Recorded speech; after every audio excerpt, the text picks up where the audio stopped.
Con el saludo para Carlos Manuel Estefanía y los oyentes de la tertulia de Estocolmo, el magazine radial en español que hacemos desde Estocolmo al mundo por FM 91.6 MHz Radio Buchirca.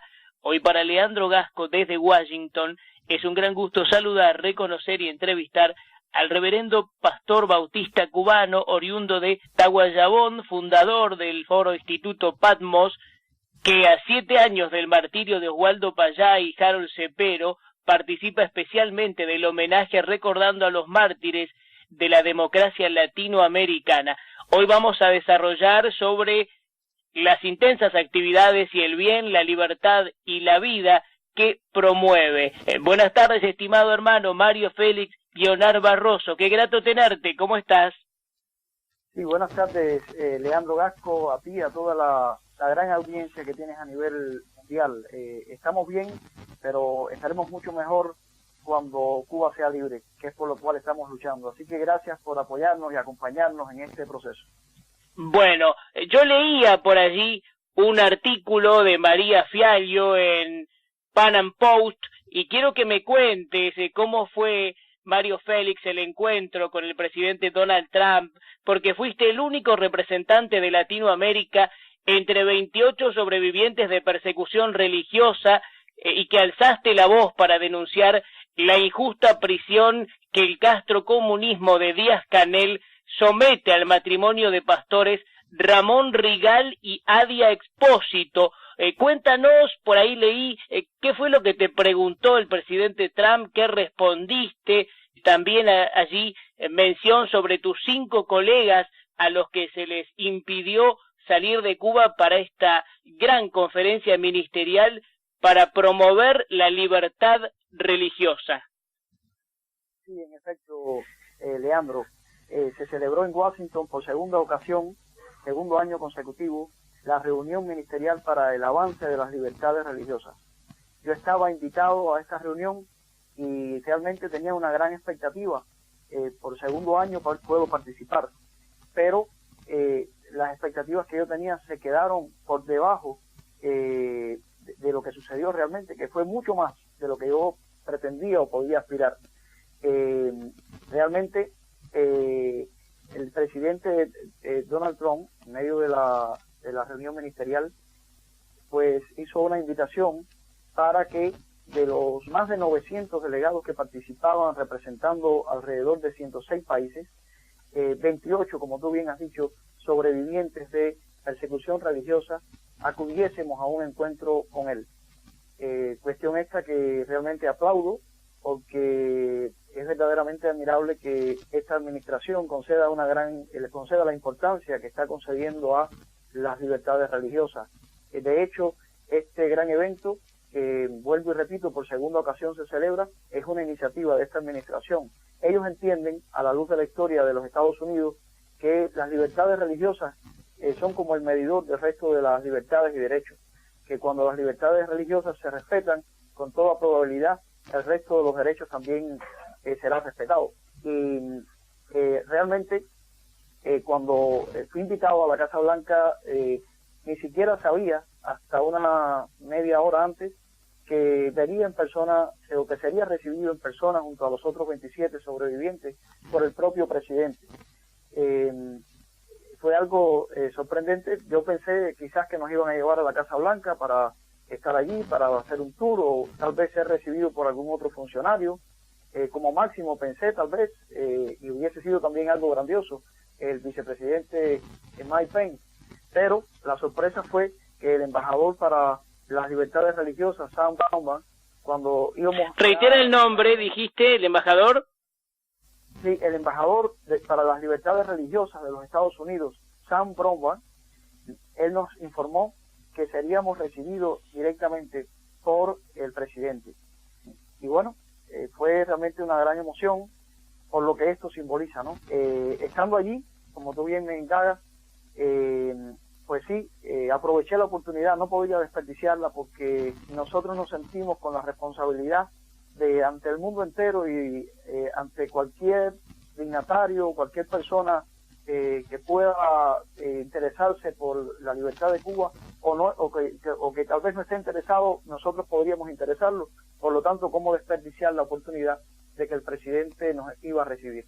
Y aproveché para interceder inmediatamente o dar a conocer, por lo menos, de la injusta prisión que sufre, como tú bien dices, mi colega, el pastor Ramón Rigal, desde el mes de abril de este año 2019, junto a su esposa, Heidi Expósito.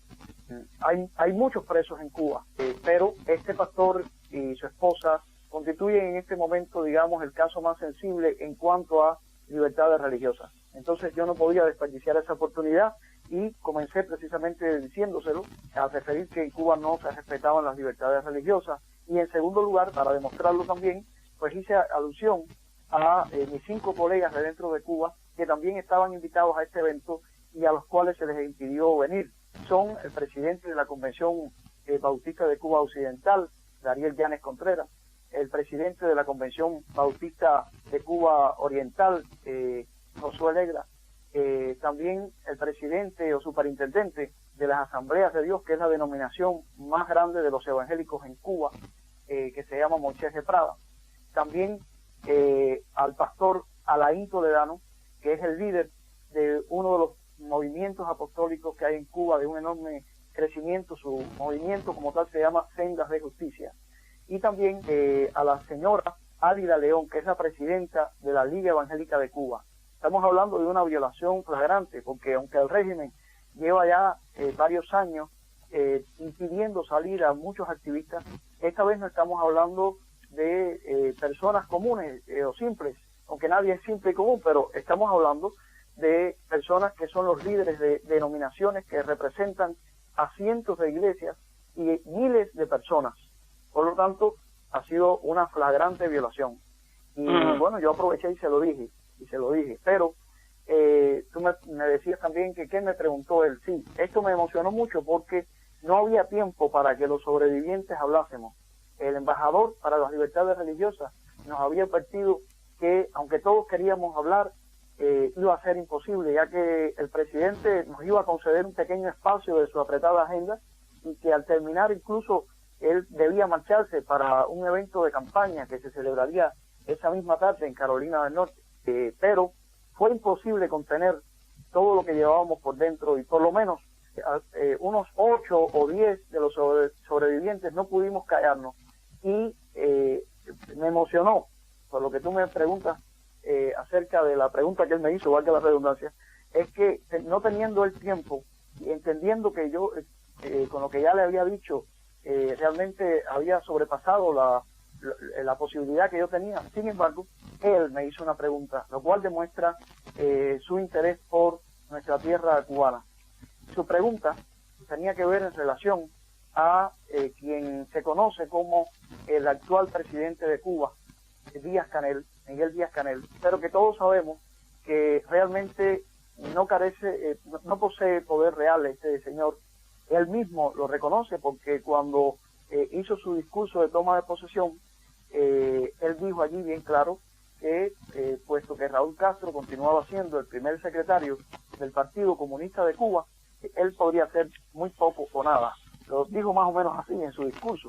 Y realmente lo ha demostrado en el tiempo que lleva, 1 año y unos meses, porque no es que no ha hecho nada, es que el país va de mal en peor. Y esto fue lo que yo le respondí al presidente. Le dije, señor presidente, quisiera decirle otra cosa, pero lamentablemente lo que le puedo decir es que ese nuevo líder no es un líder real, es un líder ficticio que está puesto allí por el propio Raúl Castro, no fue elegido por el pueblo cubano y que se encuentra más bien siendo utilizado por Raúl Castro y por su camarilla, que son el poder real en Cuba. Muy bien. Claro, yo destaco siempre, y lo vengo haciendo hace tiempo, cuando tocamos este tipo de temas, que es de valorar que haya un equipo de asesores religiosos que estén cerca del presidente Donald Trump, y también en lo que hace a la política de Estados Unidos, que se ocupe de bajarle los impuestos y de la clase media, que es la que trabaja y produce, ¿no? Y también tú me decías, ¿no?, que con Díaz-Canel, y lo manifestaste públicamente, la persecución es igual y que está, digamos, aliado a Raúl Castro como primer secretario del Partido Comunista, o sea que el Partido Comunista sigue manejando los hilos de todo, ¿no? Tú sabes, Mario Félix, que yo en alguna oportunidad he sostenido también, y bueno, he sido crítico de Barack Obama, porque cuando visitó Buenos Aires, Argentina, y estuvo junto al presidente Macri, dejaron flores en un falso parque de la memoria que hay aquí en el epicentro de Buenos Aires, donde hay nombres de guerrilleros que en los años 70, adoctrinados en Cuba y en lo que fue la Unión Soviética, metían bombas, asesinaban, como sucedió con el asesinato del cónsul de Estados Unidos en Córdoba, Argentina, John Patrick Egan, en los años 70, en donde hubo en Argentina 17.382 víctimas por ataques terroristas guerrilleros que hoy siguen reclamando justicia, y 506 fallecidos presos políticos por haber combatido a esta guerrilla comunista, porque no podemos descontextuar, no solo en Latinoamérica, sino más allá, hubo un plan bien instrumentado para instalar el comunismo más allá de las fronteras de Cuba y de la Unión Soviética, ¿no? Exactamente, exactamente, Leandro, tienes toda la razón. Lamentablemente el comunismo en Cuba ha querido siempre expandirse. Y que ha sido además muy eficiente y hábil en cuestiones de inteligencia, ¿no? Porque la penetración internacional fue muy bien diseñada a través de las embajadas y de distintos aparatos, ¿no? Del sistema castrocomunista. Exactamente, exactamente. Yo recuerdo cuando visité Argentina en el año 2015, que tuve esa bendición de encontrarme allí con la doctora Hilda Molina. Sí, Ella, claro. Está allí en Argentina y es una de las voces que a mi juicio representa de verdad el anhelo por la democracia en Cuba. Ella, cuando se encontraba en Cuba trabajando como científica, tú conoces su historia, sí. Estuvo muy cerca de Fidel Castro, porque si él no daba permiso, ningún proyecto en Cuba tenía lugar, y el proyecto de ella pudo desarrollarse porque él dio el permiso, pero obviamente ella comenzó a chocar con realidades que la llevaron a romper totalmente con el régimen. Sí, a exiliarse. Conversando con ella me contaba cómo en una ocasión Fidel Castro la visitó y que, por cierto, me dice que le gustaba a él dar largas charlas, y que como oyéndose al mismo, ¿no? Pero ella lo escuchaba tratando de desentrañar qué es lo que había dentro de este cerebro maquiavélico. Y este hombre le cuenta a ella que efectivamente, terminando las posibilidades de que las guerrillas pudiesen conseguir llegar al poder al marxismo, él estaba con miras a través de la democracia poder arribar, por poner candidatos que lograsen llevar el comunismo a estos países, que es lo que hemos visto en los últimos años. Y él le dijo a ella una frase que a mí me llamó mucho la atención. Él le dijo: vamos a tomar Latinoamérica a través de la tontería de la democracia. O sea, claro. Burlándose de la democracia, utilizando los instrumentos democráticos. Ellos han intentado en las últimas décadas o años, después de haber tratado de hacerlo por vía terrorista, ¿no?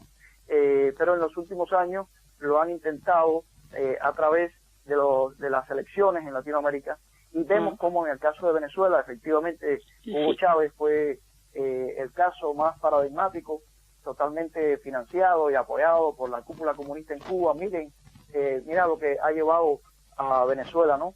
Sí, y el caso de la FARC en Colombia también, ¿no? Claramente. También sí. En Nicaragua. Y obviamente Argentina también ha sido una de sus anhelos. Rogamos a Dios que nunca, que Argentina no dé pasos atrás, no dé pasos en falso, sino que pueda ir hacia adelante y no volcarse y abrir las puertas al comunismo que quiere meterse de lleno. Sí, y que los políticos también, gobernantes, los que son honestos, sean valientes para reconocer las verdades históricas, ¿no? Y no hacerle el juego al comunismo o al socialismo, porque esa es otra cuestión también.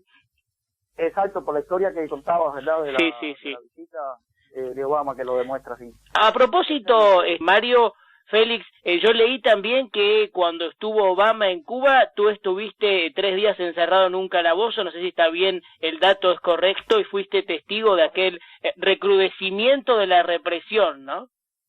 Sí, es correcto, Leandro. Esos 3 días fueron precisamente los 3 días que el presidente Barack Obama estuvo en Cuba. Él llegaba el 20 de marzo del 2016 y llegó alrededor de las 4 de la tarde, y yo estaba siendo detenido al mediodía, o sea, unas horas antes de que él llegase. Mi templo y la casa pastoral donde yo estaba estaban bajo vigilancia total desde el viernes, o sea, desde 3 días antes, y el 18 de marzo. Yo opté por no salir hasta el día 20 de marzo, que los cristianos celebramos, coincidía ese año, el inicio de la Semana Santa, Domingo de Ramos, y dije, si salgo sé que me van a detener, por lo tanto voy a esperar hasta el domingo en la mañana que celebremos nuestros servicios religiosos de Domingo de Ramos, pero luego de eso, inmediatamente que concluya el servicio, yo voy a salir a la calle porque es mi derecho total y porque no es justo que yo me encuentre encerrado como si fuera un ratón o un delincuente.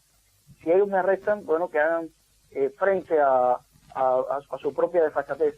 Y mi esposa, muy valiente siempre, pudo documentar esa detención firmándolo, y incluso se puede ver en YouTube el momento justo de mi detención. Me llevaron preso y estuve hasta el martes en que Obama se marchó alrededor de las 4 de la tarde, a mí me liberaron 7 de la noche. Yo en esos días no comí nada de alimento, y fue una de las detenciones más violentas y que me trataron con mayor severidad de las varias detenciones que tuve en Cuba. Fue de hecho la penúltima de las detenciones, porque la siguiente, que fue en el mes de, fue apenas unos días después, el mes de mayo, coincidió con el viernes antes de Pentecostés. O sea, que por alguna razón y para demostrar que violaban las libertades religiosas, la detención de Obama, y cuando Obama coincidió con el inicio de la Semana Santa, pero la última detención que yo tuve en Cuba coincidió con el viernes antes de Pentecostés, cuando un integrante del grupo Convivencia viajaba con mi esposa y conmigo hacia nuestro pueblo para pasar con nosotros el Pentecostés y estar allí entre nosotros. Sin embargo, a él lo deportaron para Pinar del Río, y a nosotros nos detuvieron otra vez. ¿Cuál es el nombre de tu esposa que mencionabas recién? Sí, mi esposa es Joachis Macheco Suárez. Ella también es una activista, tiene un blog que se llama Isla Interior, que también lo ha llevado a formato de libro, y también tiene una cuenta en Twitter que es Joachis M, @JoachsM. Es muy activa y realmente fue siempre mi gran apoyo, y posiblemente más activa que yo, porque las mujeres cubanas hay que reconocer que han llevado la delantera en medio de esta lucha. Qué bueno. Y además hay una cuestión que se ha creado como un falso mito, ¿no? Sobre todo en Latinoamérica, extendido ahora a Europa también, sobre la cuestión educación y salud en Cuba, ¿no? Y a esto podemos adjuntarle la cuestión turismo, que incluso por estos días hay empresas, yo lo veía por las publicidades, por ejemplo en el sur de América, en Argentina, pero también en Canadá y en Australia, que promueven los viajes de egresados para estudiantes secundarios en Cuba. Sí, tienes toda la razón, Leandro. Incluso cuando yo estuve en 2015 en Argentina, en Tomada Patria, que también amo mucho, yo estuve allí porque estuve invitado por la Fundación Libertad en la ciudad de Rosario. Sí. Y fui a pasar una pasantía, y precisamente yo escribí unos policy papers sobre estos temas que tú estás hablando, especialmente sobre educación, porque son mitos que el régimen siempre ha enarbolado para engañar a mucha gente en el mundo.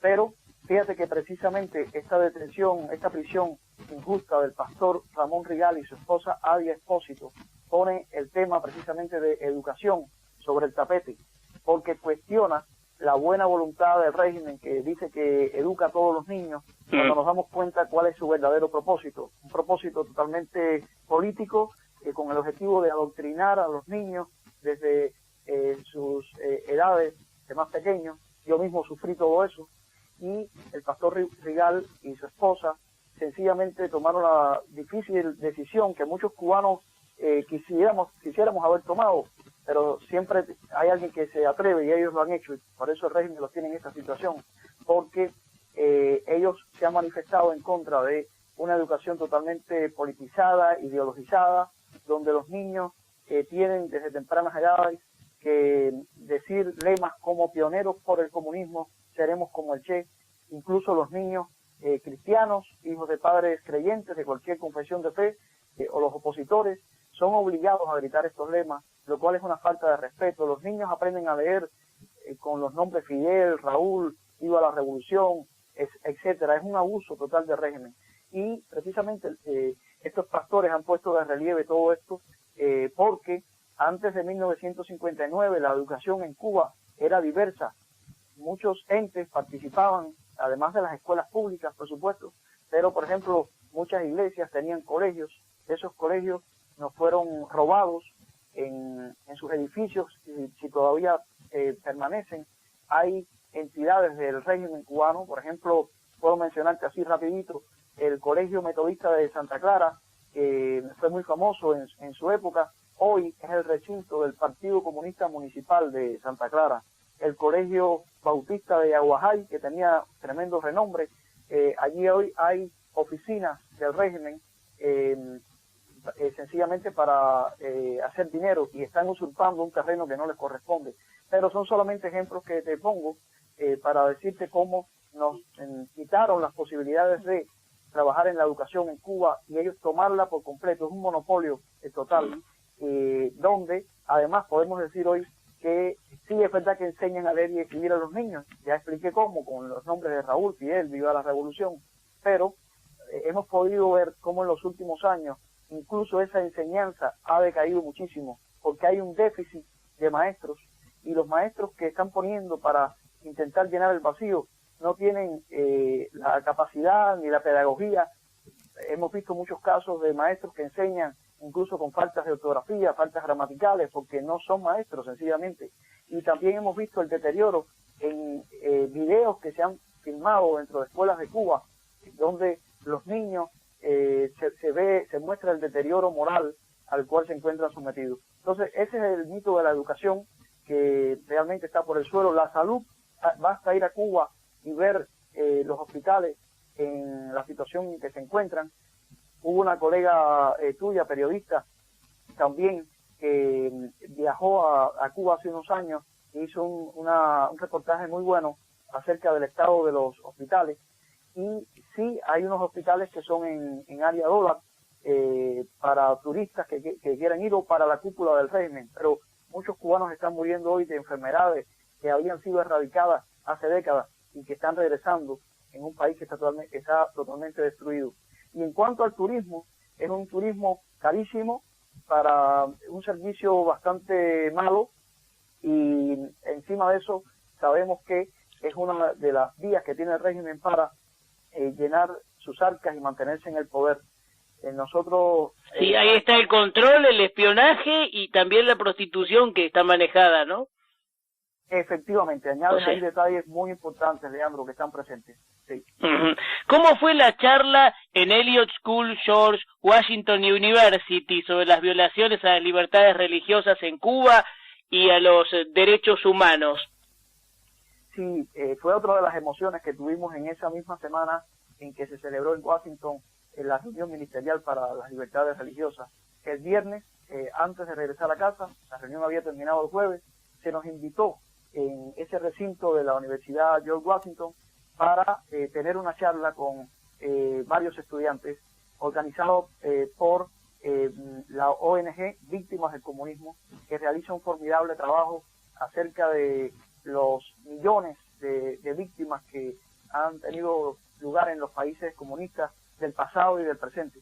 Y allí tuvo la oportunidad, con la ayuda de mi esposa, que estaba presente también, de derribar mitos como los que acabas de mencionar, de educación, salud, turismo, a los que estaban allí presentes, y narrarles de viva voz y habiéndolo sufrido hasta hace muy poco en carne propia, lo que realmente sucede en Cuba. Creo que esta labor es muy importante hacerla en todo el mundo, en muchos países donde la propaganda comunista, y específicamente de Cuba, ha hecho muchos estragos, pero en los propios Estados Unidos, donde el comunismo de hace tanto tiempo quisiera sentarse en el estrado del gobierno, y que ahora mismo lo estamos viendo a través de candidatos que son explícitamente socialistas y comunistas. Hubo uno de ellos que incluso en una de sus actividades de campaña terminó con una frase de Che Guevara, algo inconcebible. Y nosotros estamos advirtiéndole a este gran país, los Estados Unidos, donde históricamente se han respetado los derechos y donde tienen documentos trascendentales que han sido de ejemplo para la humanidad, como la Declaración de Independencia, como la Constitución de los Estados Unidos, que hay que salvaguardar estas libertades, porque los jóvenes hoy en día, siendo presas de la propaganda comunista, pueden, sin darse cuenta, poner en peligro estos grandes baluartes de la libertad, sin percatarse que si miran en el mundo en ejemplos como el de Cuba, lo que encontramos como resultado son países totalmente destruidos.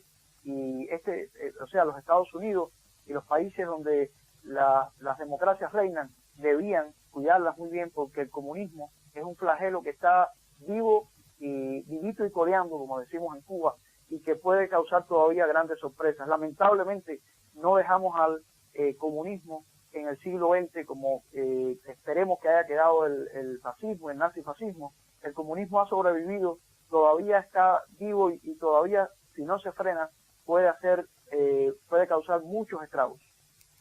Veía en los posts Mártires de la Democracia Latinoamericana una lista terrorífica que supera las 7.730 muertes en Cuba, 6.856 en Venezuela, 593 en Nicaragua, 86 en Bolivia. Podemos sumar a los que perdieron la vida también combatiendo a la guerrilla comunista, terrorismo subversivo en la Argentina en los 70. Interesante esto de desmitificar a la ideología comunista y poner al descubierto el arcaico reservorio del comunismo. Mario Félix, te reuniste con 6 sobrevivientes de persecución religiosa, por allí el pastor Andrew Craig Bronson, liberado en Turquía. También, mencionamos que tuviste un encuentro con el vicepresidente Mike Pence y una reunión privada con el secretario de Estado Mike Pompeo, que abordó la problemática de Cuba. Tú entregaste, si tengo bien el dato, en nombre del Instituto Patmos, una lista de los 52 cubanos a los que se les viola el derecho a salir y a entrar a Cuba, ¿no? Ahí está también la mención de Leonardo Rodríguez Alonso, que es coordinador de Patmos Cuba, ¿puede ser? Sí, exactamente, sí. Pero 52 fue una lista que entregamos hace un año en el Departamento de Estado. Esta lista, desafortunadamente, ha crecido muchísimo. Incluso en este momento... o sea que son 52 testigos de aquella entrega, pero en realidad son muchos más. Hola, Andrew. Sí, Mario Félix, estábamos hablando entonces, me decías que, fue entregada una lista a testigo tiempo atrás con 52 cubanos, pero que en realidad al día de hoy son muchos más. Sí, exactamente. 3 veces ha doblado ya el número de personas incluidas en esa lista, Leandro. La lista preliminar, en efecto, fue la lista de 52 que entregamos hace un año atrás en el Departamento de Estado a funcionarios que atienden libertades religiosas en el Departamento de Estado. Pero al cabo de un año hemos visto que la lista ronda ya alrededor de 150 personas, el triple. Y bien, como tú decías, en efecto, ahí se encuentra el nombre de Leonardo Rodríguez Alonso. En aquel momento era, podríamos decir, la única persona del Instituto Patmos, de los que participaba usualmente en los foros y demás. Pero, para ilustrarte cómo esto se ha triplicado, posterior a que nosotros entregamos esa lista, su propia esposa, Matilde González Alberna, fue regulada e impedida de viajar. Su hija, Dalila Rodríguez González, que fue expulsada, por cierto, como profesora, 10 años llevaba ejerciendo el magisterio en la Universidad Central de Las Villas y fue expulsada, que había podido viajar antes de que nosotros entregásemos la lista. Desde septiembre del año pasado también fue impedida de viajar. Y el señor Armando Antonio Pérez Pérez, otro de nuestros líderes muy activos allá dentro de Cuba en el Instituto Palmos, y que pudo participar, por ejemplo, en eventos trascendentales como la Cumbre de las Américas en Perú.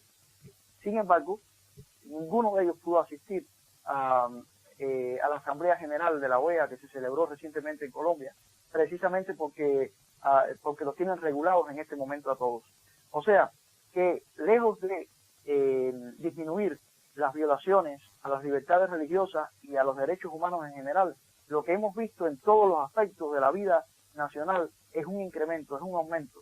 Lo vemos en esa lista de regulados, que es el nombre que utiliza el régimen para referirse a personas que le impide salir, pero también lo vemos en todos los demás aspectos de la vida social. Por ejemplo, a viceversa, cubanos que van a entrar a Cuba, que son impedidos de entrar a su propio país, o visitantes como pastores de los Estados Unidos o de otros países a los cuales de manera incrementada se les ha negado la visa religiosa. Así que lo que vemos es un aumento exponencial de las violaciones. Estamos conversando con el reverendo pastor bautista Mario Félix Leonard Barroso, y se concretó en estos días una protesta ante la Embajada de Cuba en Washington reclamando la liberación de Adi Expósito, Ramón Rigal Merencio, y también por justicia ante el crimen, homenajeando a las víctimas del remolcador 13 de marzo. También destaco en cuanto al matrimonio de pastores que leía por allí en un post: la tiranía condenó a 2 pastores cristianos por educar en casa a sus hijos. Encolerizó contra los pastores porque estaban dando un hermoso ejemplo que atenta contra la mayor fábrica de esclavos del planeta, el adoctrinamiento comunista. Exactamente, Leandro. Hace referencia a las 2 más recientes protestas en las cuales yo personalmente he participado frente a la Embajada del régimen cubano en Washington, D.C. La primera de ellas fue el miércoles 10 de julio, precisamente conmemorando los 25 años que se cumplieron el sábado 13 de julio del hundimiento del remolcador 13 de marzo, que ha sido uno de los crímenes más notorios de la tiranía comunista en sus 6 décadas de existencia. Y la otra protesta fue el lunes 15, precisamente el día antes de que comenzara la reunión ministerial para el avance de las libertades religiosas, donde nosotros protestamos precisamente pidiendo la liberación del pastor Rigal y de su esposa Adi Expósito. Ahora, yo recordaba, Mario Félix, que fuiste detenido en enero de 2014 y que se expresó en aquel momento un apoyo de Solidaridad Cristiana Mundial en la mayor detención, represión contra disidentes políticos en Cuba, y destaco porque puede leerse en las redes actualmente también, por ejemplo, la dama de blanco, Yaimara López López, protesta por la revolución que le quita el agua y la corriente. 8 días preso el periodista Ricardo Fernández Izaguirre. En marco de todo esto, la pregunta es, ¿qué podemos esperar de esta fuerte unión de las iglesias evangélicas en Cuba e internacionalmente en esta lucha por una Cuba libre del castrocomunismo? Bueno, mira, precisamente el régimen está tomando todas estas medidas porque el régimen siempre ha temido al poder que tiene sobre el pueblo cubano, las creencias religiosas. Por eso empezó con sus desmanes, precisamente intentando destruir la iglesia, intentando destruir la fe religiosa, al estilo del estalinismo soviético, que también pretendió hacer lo mismo. Y ellos también fueron testigos cómo fue precisamente en la caída del comunismo en la Europa del Este que las creencias religiosas jugaron un papel fundamental. Por ejemplo, en Polonia, por la parte este de los países que entonces eran comunistas, vemos cómo fue la Iglesia Católica la que influyó en la caída. El movimiento Solidaridad, dirigido por Lech Walesa, era un movimiento sobre todo católico, inspirado y ayudado también por el Papa Juan Pablo II. Pero encontramos cómo más al oeste, en países como Rumanía, fueron iglesias protestantes las que llevaron la voz cantante en la caída del comunismo. Entonces, ellos han tomado esas experiencias y temen al factor religioso. Y a pesar de que han tratado de primero eliminarlo, después de contenerlo, después de tratar de utilizarlo o chantajearlo. Sí, o infiltrarse adentro. Sí, totalmente. Pero aún con todas esas medidas, hemos visto cómo cada vez hay más creyentes en Cuba, cada vez más activos, y aunque el régimen le ha ido mejor tratando de reprimir la parte política, disidentes muy valientes que han intentado fundar movimientos políticos, fundar partidos políticos, pero ha sido más fácil para el régimen reprimir. Con las iglesias les ha sido más difícil. Y es que, a mi modo de ver, el verdadero evangelio libera de lo que oprime y agobia. Y desde que empieza a enseñar a la gente a partir de Génesis, que cuando decimos que Dios creó al hombre a su imagen y semejanza, de ahí enseguida sale por extensión que cada ser humano que nace en este mundo es igual en dignidad y debe ser respetado. Ya eso choca frontalmente contra lo que el régimen enseña, porque es un régimen opresor. Claro, porque ellos sacan a Dios del medio porque se creen ellos dioses. Efectivamente. Y entonces, por eso vemos cómo ellos le temen, porque saben que hay un factor ahí que en la historia, en otros países, ha sido clave en el derrumbe de los regímenes totalitarios y comunistas. En Cuba podría ocurrir lo mismo, ellos lo saben y lo temen. Y por eso son todas estas cosas que están sucediendo en estos últimos tiempos, porque están muy nerviosos. Ahora, he visto una foto en donde te sumas a Cuba Decide, que propone un cambio en el sistema y no que el Partido Comunista siga manejando todo. Libertad para presos políticos, libertad de prensa, partidos políticos justamente, libre mercado, no monopolio, constituyente con todos y elecciones libres. Efectivamente, Leandro. Nosotros queremos que a Cuba llegue todo eso que tú acabas de mencionar, y eso es lo que Cuba Decide está promoviendo como un preámbulo para que el pueblo cubano pueda decidir, tal y cual es el nombre de esta plataforma, Cuba Decide, que Cuba decida lo que realmente quiere y no que se lo impongan. Pero como preámbulo, todas estas libertades que tú acabas de mencionar son necesarias para que el pueblo cubano esté en capacidad de decidir. Nosotros efectivamente estamos apoyando esta plataforma en este momento, esta campaña, como un intento de que el pueblo de Cuba pueda empoderarse mentalmente, espiritualmente, para definitivamente lograrlo también materialmente, ¿no? Que se materialice los ideales. Y este apoyo específicamente el recordatorio a los mártires tiene mucho que ver con el 7º aniversario del martirio de Osvaldo Payá y de Harold Cepero, dos creyentes católicos que predicaban a Cuba la liberación, y la hija de Osvaldo Payá, Rosa María Payá, ha crecido a lo largo de estos años en valor, y realmente hemos entendido que lo que ella está liderando y proponiendo es muy válido, y que ha tomado la bandera que su padre le dejó, y que apoyarla resulta muy bueno para que consigamos algo. Bueno, un honor este conversatorio, querido hermano en Cristo, Pastor Mario Félix Leonard Barroso. Podríamos estar 3 días hablando, pero quiero coronar con tu mensaje o saludo especial para los oyentes que ahora mismo te están escuchando por la radio desde Estocolmo al mundo. Muchas gracias, Leandro. Es un honor para mí. Por supuesto, aprovecho para saludar a todos los oyentes que nos escuchan, y agradezco mucho a las ondas libres que desde Estocolmo se irradian alrededor del planeta, y a ti por haberme dado la oportunidad de hablarles. Y estoy a disposición cuando quieras. Bueno, que así sea. Seguimos en contacto, lo mejor, Bendiciones. Bendiciones. Un fuerte abrazo.